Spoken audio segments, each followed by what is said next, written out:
अजूनही चांद रात आहे. भाग 10. पाण्याचा जार घेऊन ती वळणार पण तोच थांबली. सुमन, सागर सर म्हणजे आकाशचे मोठे भाऊ, त्यांना नेमकं काय झालं होतं? वसुंधराने विचारलं. तसं नक्की काही माहिती नाही ताईसाहेब, पण सगळे म्हणतात त्यांनी आत्महत्या केली. का ते खरंच कळलं नाही. पण तुम्हाला सांगू, त्यांच्या जाण्यानंतर या घराचं उरलं सुरलं हसू सुद्धा सरून गेलं बघा. सुमन दुःखी होत म्हणाली. तू बघितलं आहेस त्यांना? या घरात त्यांचा कुठेच फोटो नाही पाहिला मी. अहो ताई, ही दोघं पण लहानशी होती ना तेव्हापासून बघतेय मी त्यांना. या घरात कामाला आले तेव्हा 12-13 वर्षाची असेल. आकाश दादा आणि सागर दादा दोघांनाही लहानाचं मोठं होताना पाहिलंय. दोघंही एकदम गुणी पोरं बघा. पण कुणाची दृष्ट लागली काय माहिती या घराला. सगळं होत्याचं नव्हतं झालं. सागर दादा गेले तेव्हा तर आकाश दादा इथे नव्हते. त्यांच्या जाण्याचा खूप धक्का बसला त्यांना. साधं हसणं नाही का कुणाशी बोलणं नाही. आजींनी बोलून बोलून खूप माणसात आणलाय त्यांना. त्यांचा खूप जीव होता बघा सागर दादामध्ये. एवढा चांगला माणूस आत्महत्या कसा करेल देवालाच माहिती. बरं, खूप उशीर झालाय, तुम्ही जा आता, आराम करा, सुमन तिला म्हणाली. तिने मानेनेच हो म्हटलं आणि रूम मध्ये आली. सुमनने सांगितलेलं ऐकून तिलाही आश्चर्य वाटलं, पण तिला जास्त खोलून विचारणंही बरं दिसलं नसतं. आकाश अजूनही रूम मध्ये आला नव्हता. तिने मग पूर्वाला फोन लावला. वसू, एवढ्या रात्री फोन केलास, सगळं ठीक आहे ना ग? पूर्वाने काळजीने विचारलं. हो, ठीक आहे मी, वसुंधराचं उत्तर. पण आवाजावरून वाटत नाहीये मला तसं. खरंच सांग, खरंच सगळं ठीक आहे ना? काही प्रॉब्लेम तर नाहीये तिथे? हो पूर्वा, तू उगाच काळजी करते माझी. बरं मला सांग, त्या डॉक्टरचा काही पत्ता लागला का ग? नाही, मी जाऊन विचारलं, पण त्यानंतर तो ते हॉस्पिटलच सोडून गेलेला. मागे चौकशी केली तर कळालं की मुंबईच्या कुठल्या तरी हॉस्पिटलमध्ये आहे. पण आता एवढ्या मोठ्या मुंबईमध्ये शोधायचं कसं करता आला? आणि मुंबईमध्येच असायला हवा ना तो. पण तू नको या सगळ्या गोष्टींचा विचार करू वसू आता.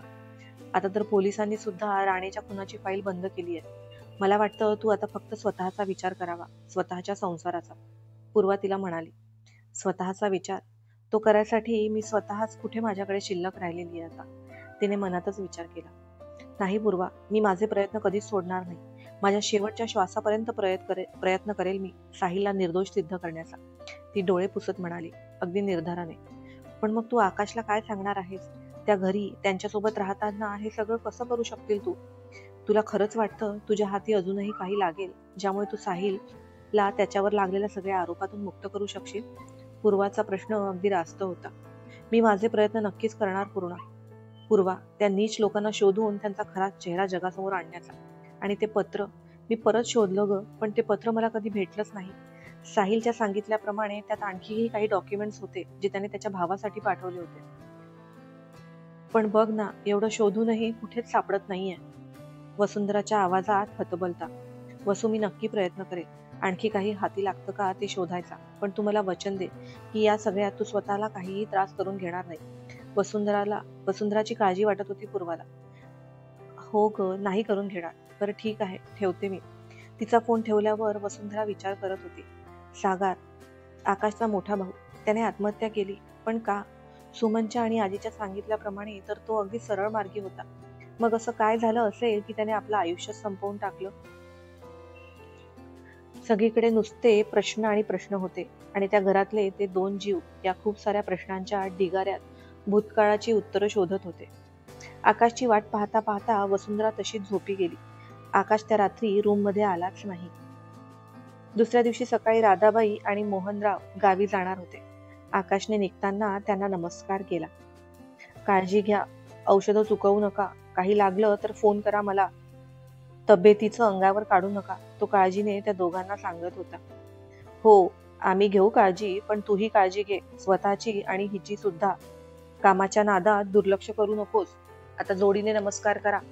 मग त्या दोघांनी, राधाबाई आणि मोहनराव दोघांनाही नमस्कार केला. त्यांचा निरोप घेऊन तो ऑफिसला निघून गेला. जरा वेळाने राधाबाई आणि मोहनरावही गावी जायला निघाले. ती दोघे गेल्यावर तर वसुंधराला आणखीनच एकाकी वाटू लागलं. मायेचे दोन शब्द बोलणारी ती माऊलीही आता घरात नव्हती. ती रूम मध्ये आली. वेळ सरता सरत नव्हता. आज काहीही करून तिला आकाश सोबत बोलायचं होतं आणि त्याला साहिल विषयीही सांगायचं होतं. त्याच विचारात ती खिडकीजवळ उभी होती. किती वेळ गेला असेल तिचं तिलाही माहिती नाही. जरा वेळाने ती मागे वळली तर अगदीच दचकली. मागे सात्विक उभा होता, अगदी तिच्या पाठीमागे. सुधाकरने कुठलीशी फाईल मागवण्यासाठी त्याला घरी पाठवलं होतं. काही महत्वाच्या आणि अगदी कॉन्फिडेन्शियल फाईल आकाश घरी आणूनच चेक करायचा. पण आकाश घरी नसल्याचं कळलं तरीही तो वरती रूम पर्यंत आला. वसुंधराला एकटीला पाहून त्याच्यातला नीचपणा जागृत झाला. तुम्ही तुम्ही इथे काय करताय? ती अडखळत आणि काहीशी घाबरत म्हणाली. काल तो तिला न्याहाळत असतानाची त्याची घाणेरडी नजर आठवली तिला. काही नाही वहिनी, दादाला भेटायला आलेलो, पण तो नाहीये घरात, म्हटलं तुम्हाला भेटून जावं. पण घाबरलात तुम्ही? तो निर्लज्जपणे हसत म्हणाला. ते नाहीयेत घरी, कळलं ना तुम्हाला? तिने रागातच उत्तर दिलं. सात्विकचं असं मागे येऊन उभं राहणं तिला अजिबात आवडलं नव्हतं. पुरुषाची नजर चांगली नसेल तर ते समजायला बाईला एक कटाक्ष पुरेसा असतो. त्याला चांगलं खडसवायची इच्छा झाली तिची. पण तो सुधाकरचा मुलगा आहे म्हटल्यानंतर तिने तो राग गिळला. ती तिथून वळून बाहेर पडणार तोच तिने दाराकडे पाहिलं तर दारात आकाश उभा होता. रात्री स्टडीला लॉक लावायला तो विसरला म्हणूनच घरी परत आलेला. त्याला बाहेर सात्विकची गाडी दिसली. घरी वसुंधरा एकटीच होती. हा विचार करून झपाझप पावलं टाकत तो रूम मध्ये आला. वसुंधरा खिडकीत उभी असताना सात्विक अगदी तिच्या जवळ जाऊन उभा राहिला. तो तिच्या कमरेवर हात ठेवणार होता तेवढ्यातच ती मागे वळली. दारात आकाशला पाहून तर ती आणखीनच घाबरली आणि तिच्यापेक्षाही जास्त सात्विक. तू काय करतोय इथे? आकाशने त्याला मोठ्या आवाजात विचारलं. सात्विकची तर बोबडीच वळली होती. ते ते मला तुझ्याशी काम होतं, त्याने कसंबसं अडखळत उत्तर दिलं. आकाश आता काय करेल या भीतीनेच त्याची गाळण उडालेली. ऑफिसच्या कामाचं ऑफिसमध्ये येऊन बोलायचं, घरी नाही, आणि घरगुती बोलण्यासारखं आपल्यात काहीच नाही. त्यामुळे यापुढे आजी आजोबा नसताना तुला या घराची पायरी चढायची गरज नाहीये, कळलं? आकाशने दम देत मोठ्या आवाजातच म्हटलं. चल, निघायचं आता. सात्विकला तर घाम फुटला होता. याआधी त्याने केलेली लफडी फक्त सुधाकरकडे पाहून आकाशने निस्तरली होती. पण त्यानंतर ज्या पद्धतीने त्याला समजावलं होतं ते आठवून त्याने वसुंधरावर हात टाकण्याचा प्रयत्न करून केवढं मोठं संकट ओढावून घेतलंय या विचारानेच थरकाप उडाला त्याचा. वसुंधराकडे एक कटाक्ष टाकून आकाशही तिथून निघून गेला. खरं तर तिला त्रास होणं हा एवढाच हेतू होता त्याचा. तिच्याशी लग्न करताना तिच्यावर सूड उगवायचा होता. तरी सात्विकच्या वागण्याचा त्याला राग आला. डोळ्यासमोर तिच्या विरुद्ध एवढे सगळे पुरावे असले तरीही कदाचित मनाच्या कुठल्या तरी कोपऱ्यात अगदी तळाशी ती तशी नाही हे वाटत होतं. आकाशचं तसं वागणं, तिच्याबद्दलचा प्रोटेक्टिव्हनेस, मगाचं सात्विकवर त्याचं ओरडणं, तिला खरंच आकाश नेमका कसा आहे हे कोडं काही केल्या उलगडत नव्हतं. भूतकाळ. वसुंधरा आणि साहिल दोघेही एकमेकांच्या आयुष्यात आल्यापासून एक रेशमी प्रवास सुरू झालेला त्या दोघांसाठी. प्रत्येक दिवसासोबत त्यांचं प्रेम बहरत होतं. त्याच्या आयुष्यात कोणी असं काळजी घेणारं, हक्काने रागवणारं, मायेने जवळ घेणारं नव्हतंच. त्या सगळ्या उणिवा वसुंधराने भरून काढल्यात. ती सतत अवतीभोवती असावी असंच वाटायचं त्याला. हातातली कामं निकालात काढून लवकरात लवकर तिच्याशी लग्न करायचं होतं. तिच्या वडिलांनाही तो आवडलेला, त्यामुळे त्यांचाही विरोध नव्हता. त्याच्या घरी विरोध करणारं असं कोणीच नव्हतं. पण सगळं कळल्यावर ती कशी रिॲक्ट करेल, समजून घेईल ना मला, असाही प्रश्न पडायचा त्याला कधी कधी. पण मनात कुठेतरी विश्वासही वाटायचा, नाही, ती नक्की समजून घेईल मला. साहिल आयुष्यात आल्यापासून वसुंधराचंही आयुष्यात बदलून गेलेलं. तो होताच तसा, जीव लावणारा, काळजी करणारा, खूप खूप प्रेम करणारा. राणेच्या मर्जीत आल्यावर बऱ्याच गोष्टी साहिलला कळायला सुरुवात झाली होती. पण तो खूप जास्त खोदून त्याला काही विचारू शकत नव्हता. एक दोनदा त्याने तसा जाणून घेण्याचा प्रयत्न केला तर राणेने टाळाटाळ केली. राणेला आणि ऑफिसमधल्या बऱ्याच लोकांना त्या दोघांबद्दल कळालं होतं. अशावेळी त्याची खरी ओळख समोर आली तर वसुंधराला डायरेक्ट धोका होता. त्याला कुठल्याही परिस्थितीत तिला या सगळ्यांपासून दूर ठेवायचं होतं. त्यामुळे त्याला वसुंधराचं तिथे काम करणं नको होतं. तिच्याबाबत कुठलीच रिस्क नको होती साहिलला. या सगळ्या लढाईत त्याला त्रास देण्यासाठी कोणीही तिचा वापर करणं नको होतं त्याला. तसाही तिचा स्वभाव त्याला माहिती होता. कंपनीतलं सत्य माहिती झाल्यावर ती गप्प बसणाऱ्यांमधली नव्हती. तिने नक्कीच आवाज उठवला असता. धरा, मी काय म्हणतो, तू दुसरीकडे जॉब का नाही शोधत? तुला चांगला अनुभव आहे, क्वालिफिकेशनही चांगलं आहे तुझं, पगारही चांगला मिळेल. तो एकदा विषय काढून तिला म्हणाला. आज रविवार असल्यामुळे तिने छान जेवणाचा बेत केला होता त्याच्यासाठी, त्याच्याच घरी. चांगली नोकरी मिळेल ही कदाचित, चांगला पगारही असेल, पण तिथे तुम्ही नसाल ना. ती मागून येऊन त्याच्या गळ्याभोवती हात गुंफत म्हणाली. वेडीच आहेस. तो हसून म्हणाला. मी इथे आहे म्हणून काम करतेय तू? त्याने बोलताना तिचे हात हातात घेतले. सुरुवातीला तसं नव्हतं, पण आता असंच काहीतरी समजा. तुमच्याशिवाय नाही करमत मला. ऑफिसमध्ये असता तेवढा वेळ निदान डोळ्यासमोर तरी असता माझ्या. ती प्रेमाने त्याच्या गालाला हात लावत म्हणाली. त्याने तिला समोर घेत मांडीवर बसवलं. तिचं हे असं वागणं, बोलणं, आहा हा, काय सुंदर वाटत होतं. आता एवढा जवळ आहे मी, आता काय करशील? तो तिच्या डोळ्यात पाहत म्हणाला. तसं तिने लाजून नजर झुकवली. बस ती एवढी सुंदर लाजल्यावर आणखी काय होणार होतं. त्याने तिचा चेहरा वर केला. तिच्या ओठांपर्यंत त्याचे ओठ पोचलेच होते की तिने त्याला घट्ट मिठी मारली. कितीतरी वेळ ती तशीच त्याच्या मिठीत होती. धरा, तोच जरा वेळाने अगदी काकुळतीला येऊन म्हणाला. ती मात्र अजूनही त्याला बिलगून होती, त्याच्या छातीची, शरीराची ऊब अनुभवत. पाय दुखायला लागले माझे, उठतेस का? त्याच्या पाठीवर फटका मारत ती तिथून उठली आणि किचनमध्ये जेवणाची ताटं घ्यायला गेली. तो मात्र बसल्या जागेवरूनच तिची चिडचिड पाहत हसत होता. माझं बोलणं खरंच मनावर घे, दुसरीकडे खूप छान जॉब मिळेल तुला, तो जेवताना पुन्हा म्हणाला.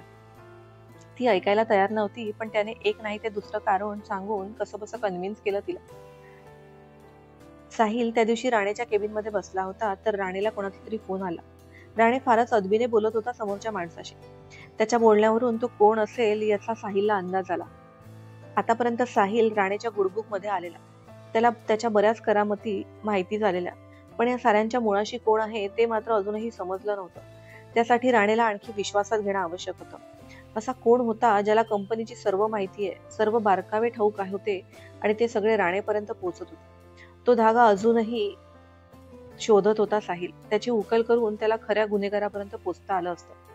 मधल्या काही दिवसात वसुंधराने दुसऱ्या एका कंपनीमध्ये इंटरव्ह्यू दिला. तिथे ती सिलेक्टही झाली. साहिलने सगळी व्यवस्था खरं तर आधीच करून ठेवलेली. त्याने फक्त एकदा फोन केल्यावरही तिला जॉब मिळाला असता, पण ती मुळातच हुशार होती, त्यामुळे इंटरव्ह्यू मध्येही सिलेक्ट झाली. तिला मात्र ते अगदी सहज घडल्यासारखं वाटलं.